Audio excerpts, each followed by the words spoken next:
Welcome to my channel. আজকে বানাচ্ছি বেরেস্তা। বেরেস্তা কিন্তু চিকেনের যে কোনো আইটেম রান্না করতে আমরা ব্যবহার করে থাকি, বা বিরিয়ানি বানাতে বা কোনো পোলাও বানাতেও কিন্তু বেরেস্তাটা আমরা ব্যবহার করে থাকি। তাহলে চলো দেখে নিয়ে আজকে বেরেস্তা কী করে বানানো যায়, কত সহজে আর কত তাড়াতাড়ি। বেরেস্তা বানানোর জন্য আমি এখানে 5টা পেঁয়াজ নিয়ে নিয়েছি।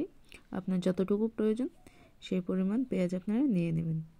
বেরেস্তা অ্যাকচুয়ালি যে ফ্রাইড পেঁয়াজটা হয় সেটাই কিন্তু বেরেস্তা। অনেকে আমরা বেরেস্তা কী জিনিস জানি না, তো ওই জন্য অনেক সময় কনফিউজ হয়ে যায় যে বেরেস্তা জিনিসটা আবার কি। কিন্তু বেরেস্তা অন্য কিছু না, ফ্রাইড পেঁয়াজ মানে ভাজা পেঁয়াজ যেটা হয়। চলো এবার পেঁয়াজগুলোকে আমরা একদম খোসা ছাড়িয়ে ভালোভাবে ধুয়ে মিহি করে কেটে নিচ্ছি। বেরেস্তাতে কিন্তু পেঁয়াজটা একটু সরু করে কুচি করতে হয়, তাহলে বেরেস্তাটা ভালো হয়। এখানে আমি পেঁয়াজের খোসা ছাড়িয়ে নিয়েছি। এবারে ভালো করে ধুয়ে পেঁয়াজগুলোকে কুচি করব। যারা যারা আমার ভিডিওটি দেখছেন প্লিজ আমার চ্যানেলটিকে সাবস্ক্রাইব করে পাশে থাকা বেল আইকনটি প্রেস করে দেবেন, যেন আমার নতুন নতুন ভিডিওর আপডেট সবার আগে আপনারা পেয়ে যান। যারা সাবস্ক্রাইব করেছেন তাদেরকে ধন্যবাদ, আর যারা করেননি প্লিজ চ্যানেলটিকে সাবস্ক্রাইব করে দিন, তাহলে নতুন নতুন অনেক ভিডিও আপনারা সবার আগে পেয়ে যাবেন।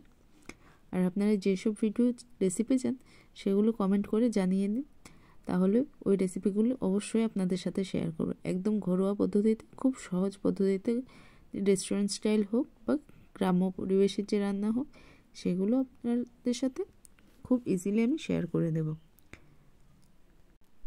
এখানে আমরা পেঁয়াজটাকে কুচি করে নিচ্ছি, মিহি করে কুচি করে নেব। একসাথে সবগুলো পেঁয়াজ আমরা প্রথমে কুচি করে কেটে নিচ্ছি, তারপর কিন্তু আমরা ফ্রাই করব।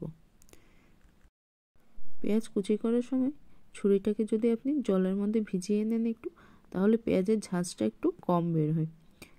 এটা হলো আজকের টিপস।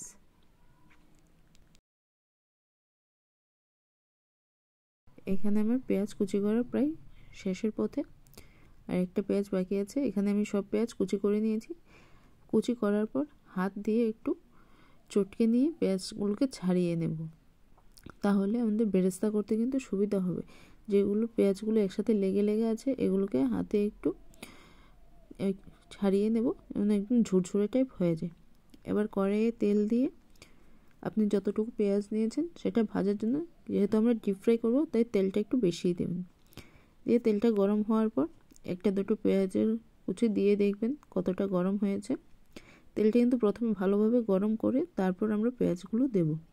দিয়ে একদম লো ফ্লেমে যত কমানো যায় স্টিমটাকে তেমনভাবে কমিয়ে আমরা পেঁয়াজটাকে আস্তে আস্তে একটু সময় নিয়ে ভেজে নেব। এখানে এক ব্যাচ পেঁয়াজ হতে মোটামুটি প্রায় 3 থেকে 4 মিনিট লেগে যায়, তো একটু ধৈর্য ধরে এখানে কিন্তু পেঁয়াজটাকে আমাদের ফ্রাই করতে হবে। একদম গোল্ডেন ব্রাউন হওয়া পর্যন্ত ফ্রাই করে নেব।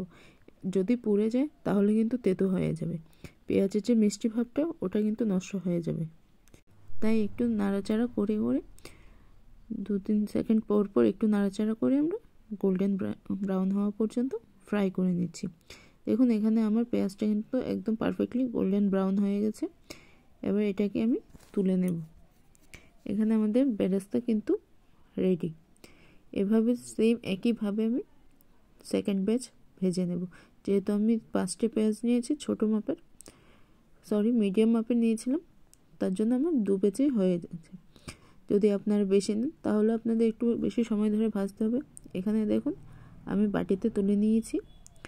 একইভাবে সবগুলো আমি পেঁয়াজ ভেজে নিয়েছি। আমার বেরেস্তা কিন্তু একদমই রেডি। এবার এটাকে আপনি 1 মাস পর্যন্ত এয়ারটাইট কন্টেনারে স্টোর করতে পারবেন। বাড়িতে বানান আর খেয়ে দেখুন কেমন লাগছে।